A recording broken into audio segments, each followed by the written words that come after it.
Do you want to understand all programming in one video? Then today's video is going to change your life. 99% of beginners make the same mistake. They don't build strong basics. Today we will cover all programming basics in one video, step by step, in a simple and powerful way. A computer does nothing by itself. You have to give it instructions. Like this. See? A set of instructions is called a program or software. This is what teaches the computer to work. The person who writes these instructions is called a programmer. That means you can become a programmer too. Special languages are used to write programs, like C, C++, Java, and Python. Every job needs tools. Programming needs tools too. An IDE is complete software where we write and run code. It is the main workspace of a programmer.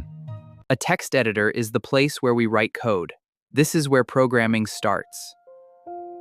A compiler converts code into machine language, so the computer can understand it. Every language has rules called syntax. Wrong syntax, error. Keywords are special words with fixed meanings. They cannot be changed.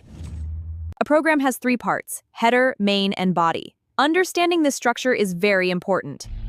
The program starts from the main function. All code runs inside it. Comments explain the code. The compiler ignores them. Constants are values that do not change, like fixed numbers. Variables are values that can change. They store data in memory. You must declare a variable before using it. Giving it a value is called initialization. If you like this video, then start your coding journey with Zane Sensei. If you understood everything till here, comment "Coding Start."